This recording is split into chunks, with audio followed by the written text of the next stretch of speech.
بسم اللہ الرحمن الرحیم۔ السلام علیکم۔ پروگرام الکلام میں خوش آمدید۔ میں ہوں آپ کا میزبان محمد شعیب رضا۔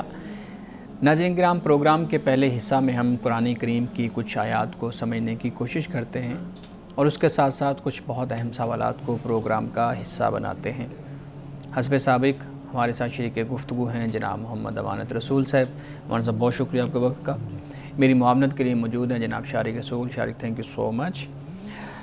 امانت صاحب، ہم گفتگو کر رہے تھے سورۃ الشعراء اور قوم سمود کا غالباً ذکر شروع ہوا تھا، حضرت صالح علیہ السلام کا۔ مختصر آپ نے کچھ آیات پڑھی تھی اور تعارفی جو ہے نا وہ گفتگو ہوئی تھی۔ اپنی گفتگو کا آغاز کیجیے گا۔ بسم اللہ الرحمن الرحیم۔ اب اس کے بعد حضرت صالح علیہ السلام نے جب یہ بات واضح کر دی کہ بھئی میں اس پر تم سے کوئی اجر کا سوال نہیں کرتا، میرا اجر میرے رب کے پاس۔ بالکل بے شک۔ اب اس کے بعد فرمایا کہ اتترکون فی ما ہاہنا آمنین، کہ کیا تم ان چیزوں میں بے فکری سے رہنے دیا جائے گا، یعنی کیا تم کو ان چیزوں میں بے فکری سے رہنا دیا جائے گا جو یہاں ہیں، یعنی اس دنیا میں جو کچھ بھی تمہیں دیا گیا ہے تو تم کیا سمجھتے ہو کہ بھئی تم بالکل محفوظ ہو گئے ہو، اور یہ ہمیشہ کے لیے؟ ہاں، کوئی واقعہ، کوئی حادثہ اور کوئی نتیجہ تمہیں نہیں بھگتنا پڑے گا۔ اس لیے کہ نعمتوں کے ساتھ جو سب سے اہم بات ہوتی ہے وہ ہوتی ہے انسان کو امن نصیب ہو، یعنی کم از کم بندہ ان کو یوٹیلائز تو کر سکے، استعمال تو کرے نا۔ بالکل، یہ سب سے ضروری بات ہوتی ہے۔ تو لیکن یہ ہے کہ یہ بات بھی ذہن میں رکھنی چاہیے کہ انسان کو جو بھی دیا گیا تو وہ دوسروں پر بھی ظلم نہ کرے، اور خاص طور پر کہ جب پیغمبر موجود ہیں، ان میں اللہ کے رسول موجود ہیں، تو پھر ان کی بات پر کان بھی دھرے، تو پھر دنیا جو ہے اس کے لیے جنت بن جاتی ہے، یہاں پر بھی وہ اچھی زندگی گزار کر اللہ کے پاس جب جاتا ہے تو آگے بھی۔ اب دیکھیے کہ کیا کیا ان کو دیا گیا۔ فرمایا فی جنات وعیون، کہ باغوں اور چشموں میں، یعنی ان کو یہ رہتے تھے باغوں میں اور چشموں میں۔ اب وہ نعمتیں یاد کرو۔ نعمتیں وزروع ونخل طلعوها حضیم، اور کھیت اور اس کے علاوہ نخل، کھجور، طلعوها حضیم، یعنی کھجوریں بھی وہ کہ جو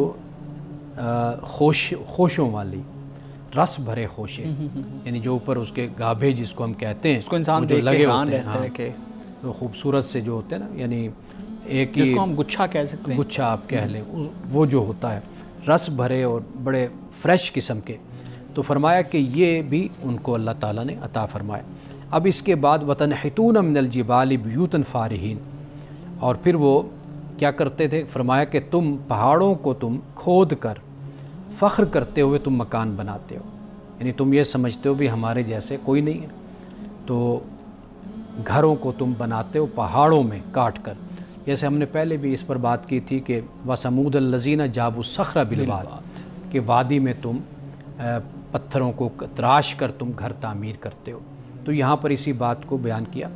تو گھروں کی تعمیر پر کوئی اعتراض نہیں ہے، پہاڑوں کے کاٹنے پر بھی کوئی اعتراض نہیں ہے، اصل جو ہے اعتراض وہ ہے فارحین، یعنی فخر کرنا، تکبر کرنا اور دوسروں کو حقیر سمجھنا، کمتر خیال کرنا، یہ جو رویہ ہوتا ہے، اور پھر دوسروں کا حق مارنا، ظلم کرنا، استحصال کرنا اپنے تعیش کے لیے، اپنی عیاشی کے لیے اور اپنی زندگی کے لیے، تو یہ وہ بات ہے جسے قرآن پاک نے یہاں پر بیان کر دیا۔ اور اس سب کے بعد جو آپ نے بیان کیا ہے کہ انسان جب فخر، غرور اور تکبر اور عیاشی کے اندر پڑ جاتا ہے تو پھر وہ جو خدا کا ایک تصور ہوتا ہے نا وہ بھی انسان کے ذہن میں دھندلاہٹ والا وہ بن جاتا ہے، اور پھر انسان سمجھتا ہے کہ بس صحیح ہے، ہر چیز آ رہی ہے، نعمتیں بھی ہیں، ہر چیز موجود ہے، میں بھی محنت کر رہا ہوں، میرے پاس صحت بھی ہے، لیکن اس کو کوئی پتہ نہیں ہے کہ کب اس کی یہ ساری چیزیں ایک دم سے ختم ہو سکتی ہیں۔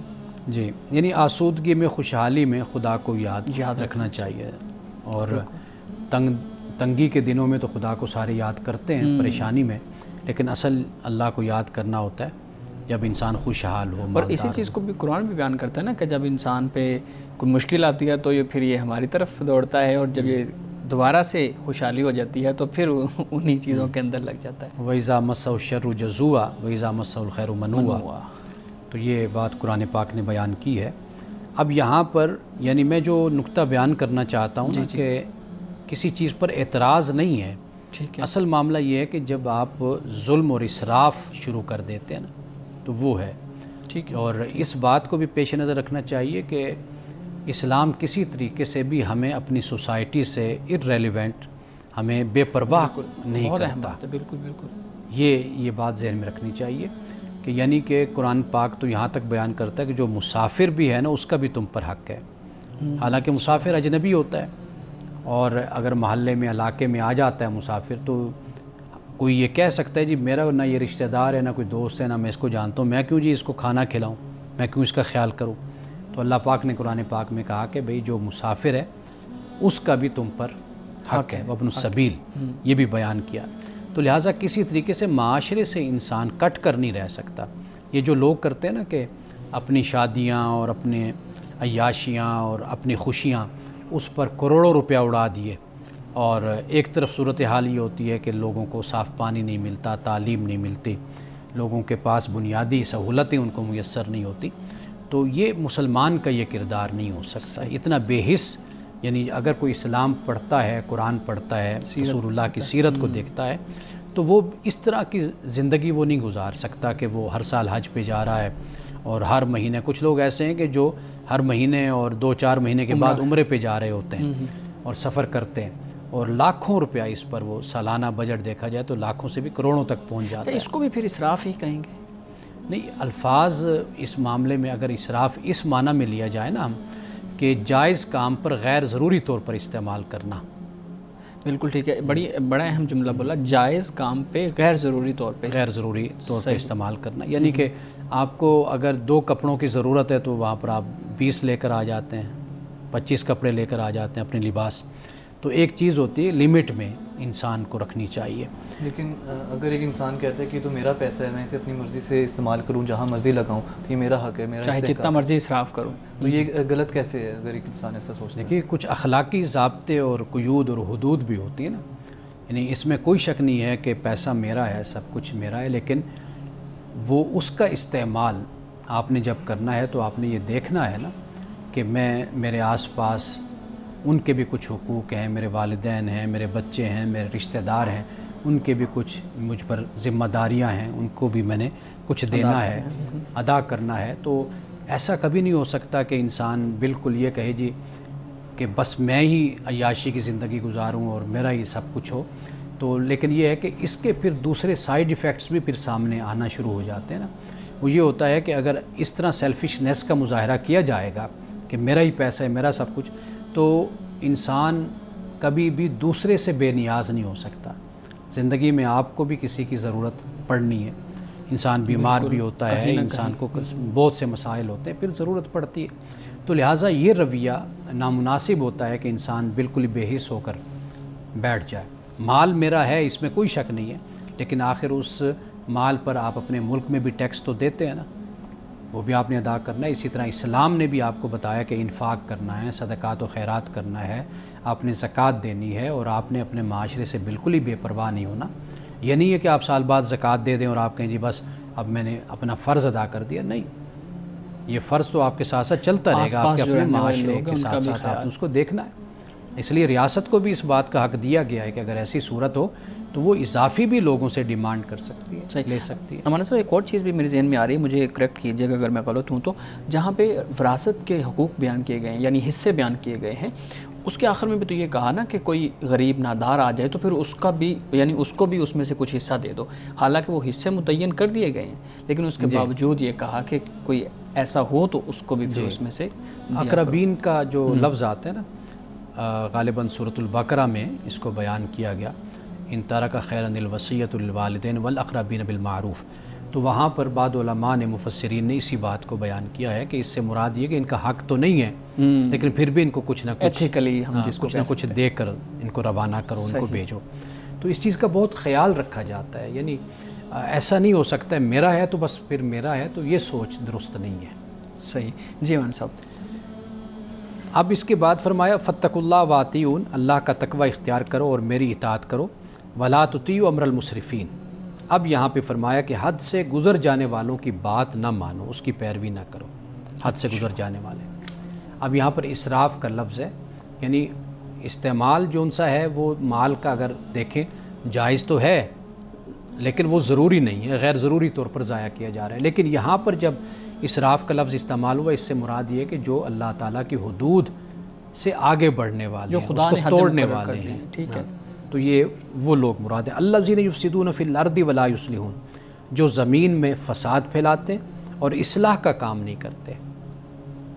یہ اب دیکھ لیجئے، یعنی جو لوگ اسراف کرنے والوں کی پیروی کرتے ہیں تو ان کا معاملہ کیا ہوتا ہے؟ در حقیقت ان کی پیروی کرنا یہ فساد کا باعث بنتا ہے اور اصلاح کا کوئی نہیں ہوتا کام۔ تو اللہ کی پیروی کرو، اللہ کے رسول کی پیروی کرو، اس سے کیا ہوگا؟ اس سے یہ ہوگا کہ آپ اصلاح کرنے والے بن جائیں گے، آپ فساد پھیلانے والے نہیں ہوں گے۔ اچھا مولانا صاحب یہ بتائیے گا کہ جو انکار خدا ہے وہ فساد کیسے بن جاتا ہے؟ مثال کے طور پہ ایک شخص ہے کہ وہ خدا کو نہیں مان رہا لیکن وہ اپنی زندگی بہتر طریقے سے گزار رہا ہے، جیسے ہم دیکھتے ہیں کہ کئی ممالک ایسے ہیں جہاں پہ انکار خدا کو باقاعدہ طور پہ لوگ برملا کہتے ہیں کہ جی ہم نہیں مانتے، ہم کسی خدا کو نہیں مانتے، ہم ملحد ہیں، یا اور چیزیں اس میں شیئر کر دیتے ہیں۔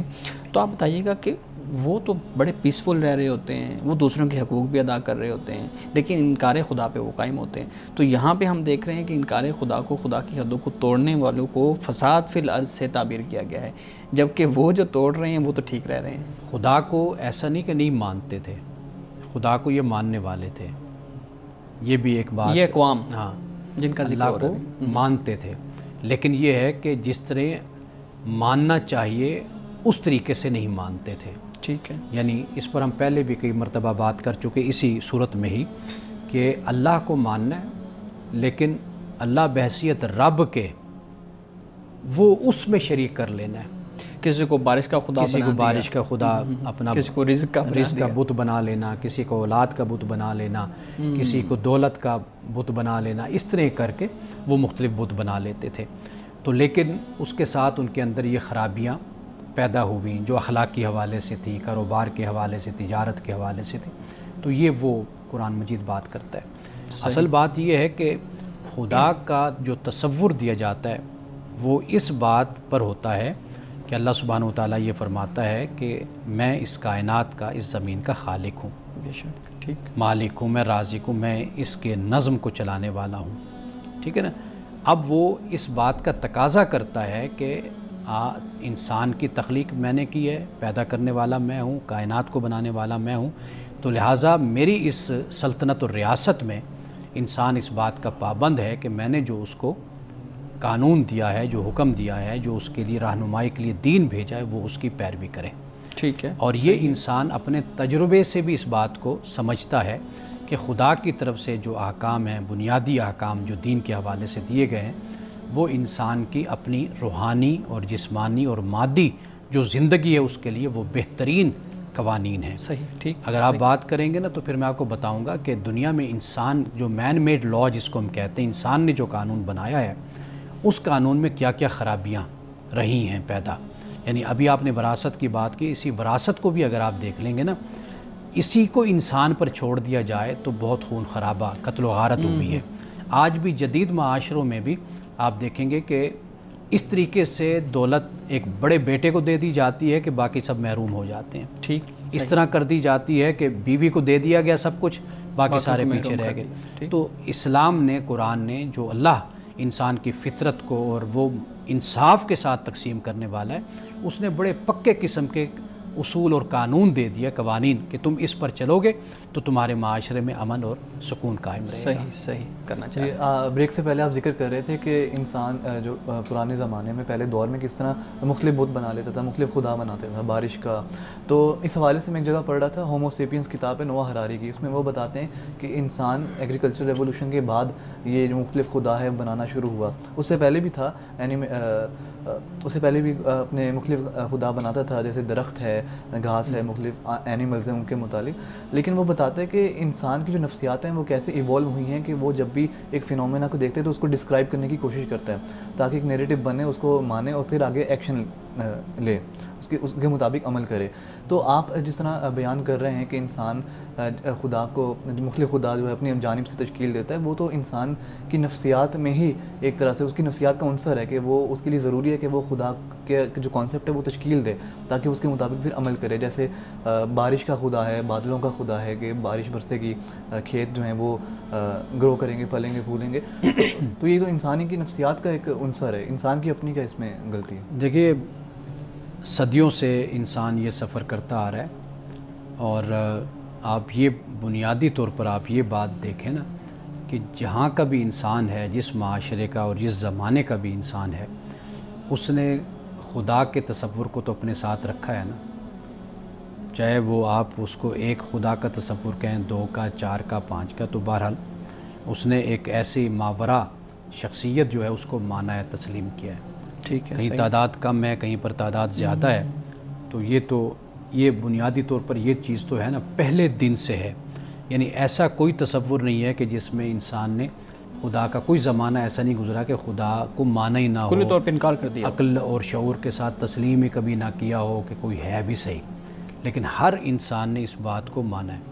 اور جو آج بحث بھی چلتی ہے خدا کے ہونے نہ ہونے کی, تو لہٰذا خدا کا وجود کسی نہ کسی شکل میں, یہی بات وہ ہے کہ جس کو قرآن پاک بھی بیان کرتا ہے. یعنی انسان کو اللہ تعالیٰ یہ کہتا ہے کہ میں نے اپنا شعور تجھ کو دیا ہے. اب دنیا میں آنے کے بعد انسان اس کو بھول جاتا ہے. اس کی یاد دہانی کے لیے اللہ سبحانہ و تعالیٰ نے پیغمبروں کو بھی بھیجا ہے, کتابیں بھی بھیجی ہیں, وہ سب کچھ اس کی یاد دہانی کے لیے سارا انتظام کیا جاتا ہے. یہ اس کے لیے آزمائش اور امتحان ہے.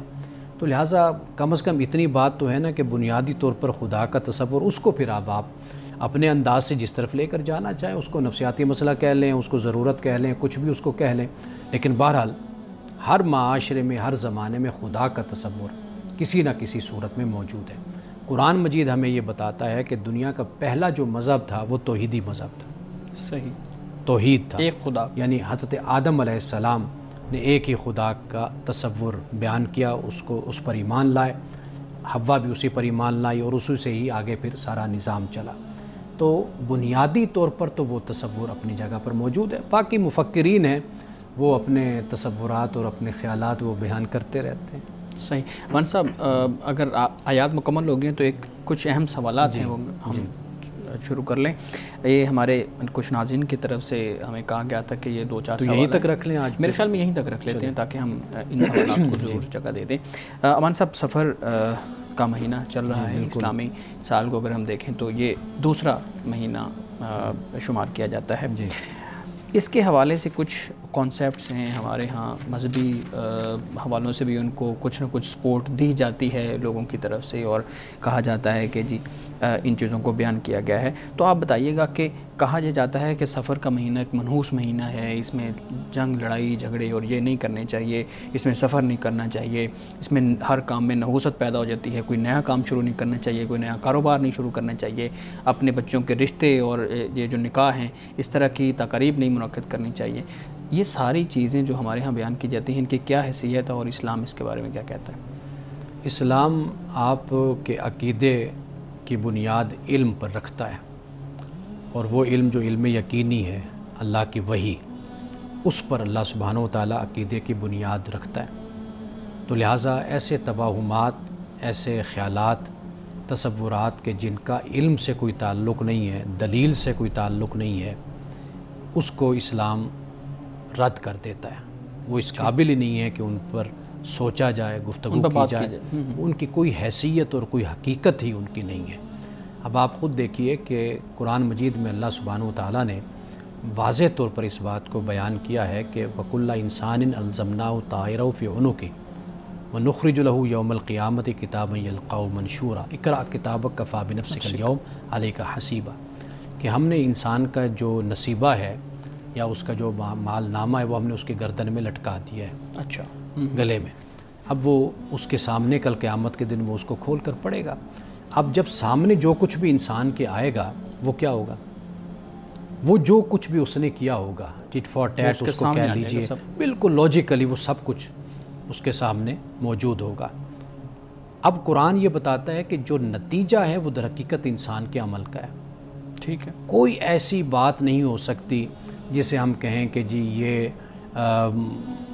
یہ ایسی چیز ہے کہ اس کے اندر کوئی خرابی موجود ہے. یعنی مثال کے طور پر کوئی مہینہ ہے، کوئی چیز ہے، کوئی شخص ہے، کوئی جگہ ہے کہ اس میں نحوست ہے، ایسا کوئی تصور اسلام نہیں دیتا. یہ بالکل خلاف اسلام بات ہے، اور علم اور دلیل کے بھی یہ خلاف ہے. تو لہٰذا مثال کے طور پر آپ نے سفر کا ذکر کیا، میں پڑھ رہا تھا حضرت خدیجہ الکبریٰ رضی اللہ تعالی عنہا سے آپ کا نکاح سفر کے مہینے میں ہوا. اچھا، رسول اللہ صلی اللہ علیہ وسلم کا نکاح حضرت خدیجہ سے سفر کے مہینے میں ہوا. اچھا، یہ بھی ہمیں معلوم ہوتا ہے روایات سے کہ آپ نے ہجرت بھی سفر میں کی تھی. اچھا، مدینہ المنورہ کی طرف. اگر خدا نہ خواستہ ایسی کوئی بات ہوتی تو سب سے پہلے رسول اللہ فرماتے کہ نہیں، سفر میں نہیں ہم جائیں گے، ہجرت کریں گے، ہم اگلے مہینے میں کریں گے. تو ایسا ہو ہی نہیں سکتا. رسول اللہ نے خود فرمایا کوئی بدشگونی نہیں ہے، اور کوئی سفر میں کوئی ایسا نہیں. الو کے بارے میں لوگوں کا کہنا تھا یہ منحوس پرندہ ہے، تو پرندہ کہتے ہیں نا ہم اس کو، منحوس پرندہ کہتے ہیں. تو یہ جو ہے نحوست بیٹھ جاتی ہے جہاں پہ بیٹھتا ہے، لیکن رسول اللہ نے فرمایا اس میں کوئی نحوست نہیں ہے. تو یہ باتیں تو بالکل اسلام کے مزاج سے ہی مطابقت نہیں رکھتی. یہ باتیں اسلام کا یہ مزاج ہی نہیں ہے.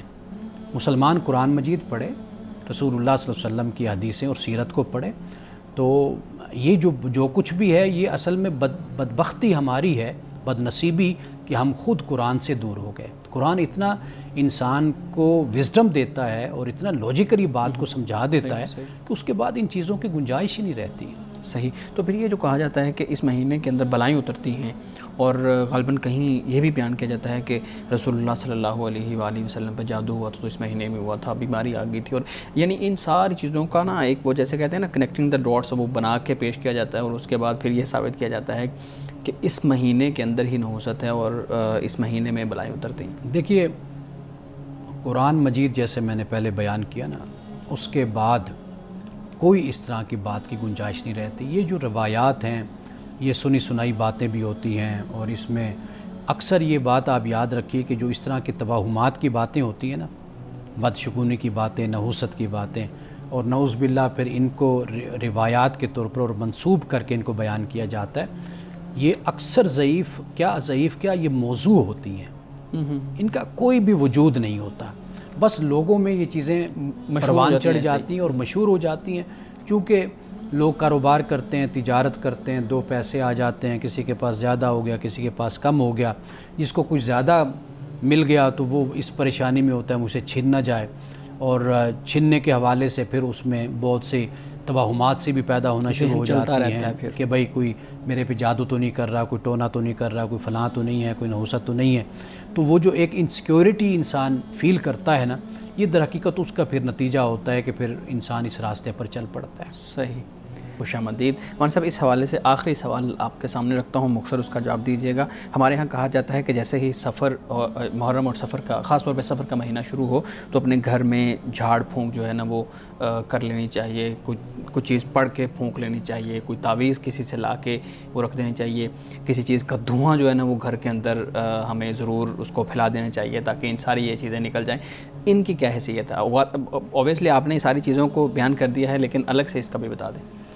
جو مسلمان گھر میں نماز پڑھتا ہے نا، قرآن مجید کی تلاوت کرتا ہے اور اپنے بچوں کو ادب سکھاتا ہے، تربیت دیتا ہے، اس گھر میں کبھی کچھ بھی نہیں ہوتا. یہ صرف وہی گھر ہوتے ہیں جہاں پر کوئی نماز نہیں پڑھتا، کوئی قرآن نہیں پڑھتا، کوئی اللہ کو یاد نہیں کرتا، اللہ کی فرمانبرداری نہیں ہوتی. یہ ساری نحوستیں انہی اعمال کی وجہ سے ہوتی ہیں. یہ کوئی ایسی چیز نہیں جو اوپر سے اترتی ہو یا کہیں سے آ جاتی ہو. یہ وہی ہوتا ہے جو ہمارے اعمال ہوتے ہیں. قرآن پاک نے اس کو بالکل واضح طور پہ بیان کیا ہے کہ بھئی ما صابہ کا ہے نا مصیبت، کہ جو بھی تمہیں مصیبت آتی ہے وہ پہلے لکھا ہوتا ہے اس کو کتاب میں. کتاب سے مراد یہ کہ وہی تمہارا جو عمل ہوتا ہے، تم نے جو کرنا نتیجہ ہوتا ہے، اسی کے مطابق وہ سارا کچھ تمہیں مل جاتا ہے. ٹھیک. اور من حسنۃ فمن اللہ و ما صابک من سیئۃ فمن نفسک، یہ تمہاری اپنی طرف سے یہ ساری تکلیف اور تمہیں آتی ہے، تمہارے اپنے اعمال کی شامت ہوتی ہے. یہ بنیاد ہے. باقی یعنی ہم نے لوگوں کو دیکھا ہے کہ نہ نماز، نہ روزہ، نہ زکوٰۃ، نہ حج، نہ خدا کی یاد، کچھ نہیں ہے، اور پھر وہ گھر میں مطلب ہے کہ کبھی وہ دھونی دے رہے ہوتے ہیں، کبھی کوئی جھاڑ پھونک کروا رہے ہوتے ہیں. اصل چیز یہ ہے کہ آپ اللہ سے اپنے تعلق کو مضبوط کریں، باقی یہ ساری چیزیں بے معنی سی ہو جاتی ہیں۔ صحیح جی شارق پلیز سوال رکھیں۔ میں اسی کے متعلق پہلے سوال کرنا چاہوں گا کہ ہم دیکھتے ہیں جو لوگ نان مسلم بھی ہیں، جو لوگ اللہ کو نہیں مانتے، کسی مذہب کو نہیں مانتے، وہ امیر بھی ہوتے ہیں، طاقتور بھی ہوتے ہیں، خوشحال بھی ہوتے ہیں، ان کے گھروں میں تو بے برکتی نہیں دیکھنے کو ملتی۔ تو پھر اس بات کو کیسے سمجھا جائے کہ اگر ایک انسان اللہ کو نہیں مانتا، قرآن نہیں پڑھتا، وہاں پر اچھے اعمال نہیں کرتا، تو وہاں اس کے گھر میں بے برکتی ہوگی؟ دیکھیے آپ نے جو بات کی نا، وہاں بھی مسائل ہیں، مغرب میں بھی، کیونکہ میں کچھ وقت وہاں گزار کر آیا ہوں، تو وہاں پر بھی گھروں میں جن بھوت کے مسئلے ہوتے ہیں، اچھا، وہ لوگ بھی پریشان ہوتے ہیں۔ تو ایسا نہیں ہے، یہ جو جسے ہم توہم کہتے ہیں، سپرسٹیشن کہتے ہیں اس کو انگلش میں، یہ اب انگلش میں اگر یہ لفظ ہے تو مطلب یہ کہ وہاں پر بھی کوئی اس کی شکل، کوئی صورت موجود ہوگی۔ تو ایسا نہیں ہے کہ وہاں پر یہ چیز لوگ نہیں فیل کرتے یا محسوس نہیں کرتے، بلکہ کئی جگہوں پر تو بہت زیادہ اس کے بارے میں لوگ سوچتے ہیں۔ تو یہ الگ بات کہ ہم کہتے ہیں کہ ادھر سائنٹیفک نالج ہے، سب کچھ ہے، لیکن بہرحال یہ چیزیں بھی وہاں پر موجود ہیں۔ نفسیاتی مسائل بھی انسانوں کے ہوتے ہیں اور اس طرح کے دیگر کیفیات۔ جہاں تک برکت کی بات ہے نا، برکت انسان کے عمل کی ہوتی ہے، یہ یاد رکھیے۔ یعنی پیسے میں برکت ہے، کیوں برکت ہے؟ اس لیے کہ معاشرے میں بدعنوانی نہیں ہے، لوگ مہنگائی نہیں کرتے، جان بوجھ کر لوگوں کی جیبیں نہیں کاٹتے، لوگوں کے ساتھ زیادتی نہیں کرتے، تو وہاں پر پیسوں میں برکت ہوتی ہے۔ اور معاشی استحکام ہوتا ہے، تو معاشی استحکام ہوتا ہے تو وہاں پر برکت ہوتی ہے۔ اور پھر یہ ہے کہ اتفاق میں برکت بھی کہا جاتا ہے۔ آپ ایک گھر میں رہتے ہیں، پیار محبت ہے، ایک دوسرے کا عزت احترام ہے، ایک دوسرے کے کام آتے رہتے ہیں، تو اس میں بھی برکت پیدا ہو جاتی ہے۔ جہاں پر رشتے ٹوٹ جاتے ہیں، طلاقیں ہو جاتے ہیں، ایک دوسرے سے بہن بھائی لڑتے ہیں، ناراض رہتے ہیں ہر وقت، وہاں پر پھر وہ برکت کا جو تصور ہوتا ہے، برکت کا تصور کیا ہے؟ وہ یہی ہے کہ انسان امن محسوس کرتا ہے، خوشی میں رہتا ہے، ذہنی سکون میں رہتا ہے، اس کے پاس پیسے دولت وافر رہتی ہے، ضروریات سے بھی زیادہ اس کے پاس رہتا ہے، یہ نہیں ہوتا کہ وہ مانگتا پھرے، تنگ دست رہے۔ تو یہ چیزیں برکت میں یہ چیزیں شمار ہوتی ہیں۔ تو لہٰذا اس کو بھی سائنٹیفکلی دیکھا جائے، جب ہم یہ کہتے ہیں نا قرآن پڑھیں، آپ نماز پڑھیں، تو واضح بات ہے کہ آپ کو روحانی سکون ملتا ہے، آپ اللہ کی طرف متوجہ رہتے ہیں، آپ قرآن مجید تلاوت کرتے ہیں، ترجمہ پڑھتے ہیں، اس سے آپ کو پتہ چلتا ہے کہ خدا آپ سے کیا بات کہہ رہا ہے۔ تو یہ چیزیں پھر برکت اور سکون کا باعث انسان کے لیے بنتی ہیں۔ اچھا، اللہ ہم سے تقاضا کرتا ہے کہ ہم ایک اچھا انسان بنیں، اپنی تطہیر کریں، تزکیہ کریں، لیکن جو ہمارے جیسے معاشرے ہیں، کیا وہاں پر اچھا انسان بن کر رہنا ممکن ہے؟ کیونکہ ہمارے ہاں جو ایک چالاک سمجھدار انسان ہوتا ہے، بظاہر وہ سچویشنز کو ایسے نیویگیٹ کرتا ہے کہ وہ اس قصوروار بھی ہو تب بھی وہ جو ہے وہ کیا کہتے ہیں، اس کو قصوروار نہیں سمجھا جاتا، اور ایک شخص جو کہ سادہ ہے، سیدھا ہے بظاہر، وہ ایسی سچویشنز میں بھی پھنس جاتا ہے جہاں پر وہ قصوروار نہیں ہوتا۔ تو کیا ہمارے جیسے معاشرے میں اچھا انسان بن کر رہنا ممکن ہے اگر ہم حالات کے مطابق اپنے آپ کو ڈھالیں اور تیزی اختیار کریں؟ تو کیا اللہ تعالیٰ اس ہمیں معاف کر سکتے ہیں اس سلسلے میں؟ دیکھیے، اچھا بننا یہ ہر انسان کی ذمہ داری ہے۔ یعنی ہم کبھی بھی اجتماعی ماحول کی بنیاد پر فرد کو اگنور نہیں کر سکتے۔ اگر ہم فرد کو اگنور کرتے رہیں گے تو اجتماعی ماحول کبھی ٹھیک نہیں ہوگا، ایک ایک فرد اگنور ہوتا رہے گا۔ ہاں، میں اگر اپنے بارے میں یہ سوچوں کہ معاشرہ ایسے ہے تو ٹھیک ہے، مجھے کیا فرق پڑتا ہے، میں نہیں اچھا بنتا۔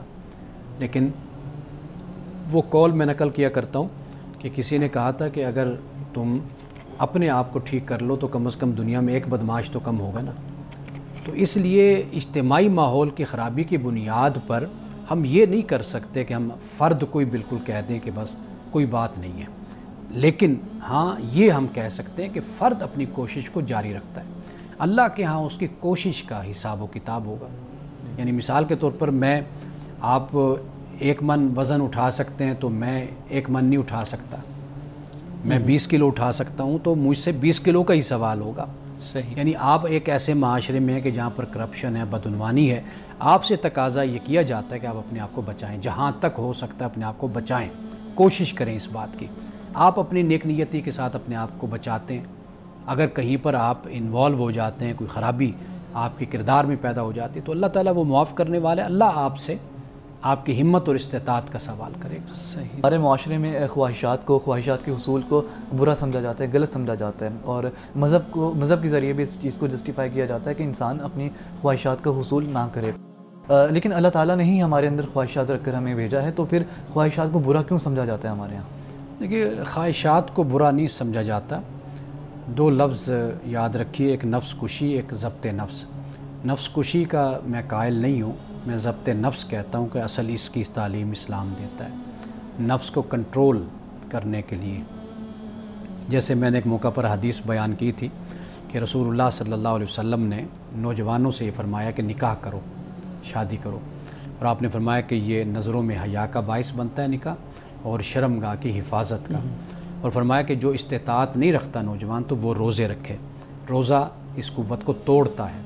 یعنی روزے سے کیا ہوتا ہے، آپ پاکیزگی کے تصور میں رہتے ہیں، ایک حالے میں رہتے ہیں نیکی کے. اس سے کیا ہوتا ہے، انسان پھر اپنے آپ کو برائی سے بچاتا ہے کہ نہیں میں روزے سے ہوں، یہ میں نے برا کام نہیں کرنا. تو یہ جو تزکیہ نفس انسان میں پیدا ہوتا ہے، احساس پیدا ہوتا ہے، یہ انسان کو گناہ سے روکتا ہے. تو اسلام میں ضبط نفس کی تعلیم ہے. اور جو ہوا کا لفظ قرآن نے استعمال کیا ہے وہ ہے کہ انسان اپنی خواہشات کا غلام بن جاتا ہے. افرأیت من اتخذ الہہ ہواہ، کیا تو نے دیکھا اس شخص کو جس نے اپنی خواہش کو اپنا خدا بنا لیا، اپنا الہ معبود بنا لیا. یہ اصل میں اسلام کے ہاں مذموم ہے. قرآن کے ہاں خواہشات مذموم نہیں ہیں. خواہشات آپ ضرور رکھیں، بلکہ یہ خواہشات ہی ہوتی ہیں کہ جس کی بنیاد پر انسان محنت کرتا ہے، آگے بڑھتا ہے، ترقی کرتا ہے. تو جو مذموم چیز ہے نا، جس کی مذمت ہے، وہ در حقیقت انسان کی وہ خواہشات ہیں کہ جو انسان کو ظالم بناتی ہیں، بددیانت بناتی ہیں، خائن بناتی ہیں، جھوٹا بناتی ہیں. اصل میں وہ خواہشات وہ ناپسندیدہ. اور میں اس ضمن میں پوچھ رہا ہوں کہ جب ایک لڑکا ہوتا ہے یا پھر کوئی نوجوان ہوتا ہے، اس کی زندگی کے متعلق مختلف خواب ہوتے ہیں، وہ کوئی کیریئر آپٹ کرنا چاہتا ہے، اپنی مرضی کے مطابق کچھ کرنا چاہتا ہے، تو اس کو بہت ہی نیگیٹو لائٹ میں دکھایا جاتا ہے سوسائٹی میں. اور ماں باپ کی جانب سے میں نے دیکھا ہے، سننے کو ملتا ہے کہ اپنے بچے کو سمجھاتے ہیں کہ ایسا نہیں بننا، آپ نے فرمان برداری کرنی ہے، اور اس طرح کا نہیں بننا کہ صرف اپنی مرضی آپ کریں اور اپنی مرضی کے مطابق زندگی گزار رہے ہیں، شہر چھوڑ دیا آپ نے، کہیں اور نکل گئے ہیں. تو اس طرح جو نیگیٹو لائٹ میں لوگوں کو دکھایا جاتا ہے جو اپنی مرضی کرنا چاہتے ہیں، یا پھر اپنی مرضی کے مطابق چھوٹے چھوٹے جو شوق ہوتے ہیں، پروفیشنز کوئی اختیار کرنا، اس کو بھی برا سمجھا جاتا ہے. اس کانٹیکس میں پوچھ رہا ہوں کہ کیوں اس طرح نیگیٹیولی دکھایا جاتا ہے، اور مذہب کے ذریعے کیوں اس کو غلط سمجھا جاتا ہے؟ کہ ہر بچہ آزاد ہے، کسی پر کوئی پابندی نہیں ہے. والدین اگر ایسا کرتے ہیں تو ان کے اصل اپنے رواج، اپنی ذہنیت، اپنا پس منظر ہوتا ہے کہ جس کی بنیاد پر وہ اس طرح کی پابندی عائد کرتے ہیں. لیکن والدین کی بہرحال یہ ذمہ داری ہوتی ہے کہ وہ اپنی اولاد کو جائز ناجائز، غلط اور صحیح کے بارے میں آگاہ کرتے رہتے ہیں، بتاتے رہتے ہیں. یہ ان کی ذمہ داری بنیادی طور پر ہوتی ہے. اور جہاں تک ہو سکے کہ اگر اولاد ایسے کام سر انجام دیں کہ جو خلاف دین ہوں، تو وہاں پر والدین اگر ان کو روک سکتے ہیں، منع کر سکتے ہیں، سمجھا سکتے ہیں، تو وہ اپنا کردار ضرور ادا کریں آخری حد تک. یہ ان کی ذمہ داری ہوتی ہے. باقی پروفیشن کے معاملات ہوں یا بچے کچھ ایسا کرنا چاہتے ہیں کہ جو جائز بھی ہے، درست بھی ہے، صحیح بھی ہے، صرف والدین کی انا ہوتی ہے، تو وہاں پر والدین کو اپنی انا کو چھوڑ کر جو جائز کام ہے، جو اولاد کے لیے بھی جائز ہے اور وہ ان کے لیے اچھا بھی وہ خیال بھی کرتے ہیں، تو وہ ان کو کرنے کی اجازت ہونی چاہیے اس کی. اور سب حدیث مبارکہ بیان کیجیے گا. رسول اللہ صلی اللہ علیہ وسلم نے فرمایا کہ بے شک تم کوئی بھی خرچ جو تم اللہ کی رضا کے لیے کرو، اس پر تمہیں اجر ضرور ملے گا، اللہ کی رضا کے لیے. فرمایا یہاں تک کہ وہ نوالا، وہ لقمہ کہ جو تم اپنی بیوی کے منہ میں ڈالتے ہو، تو فرمایا اللہ تعالیٰ اس پر بھی تم کو اجر عطا کرے گا. مولانا صاحب بہت شکریہ آپ کے وقت کا، آپ کے متعلق گفتگو کا. شارک بہت شکریہ آپ کے سوالات کا. ناظرین کرام، اس دعا کے ساتھ اپنے پروگرام کا اختتام کریں گے. اللہ رب العزت حسن کلام اور تاثیر کلام عطا فرمائے، ہماری زبان کے گروں کو کھول دے اور سننے والوں تک خیر کا پیغام پہنچے. اجازت دیجیے، خدا حافظ.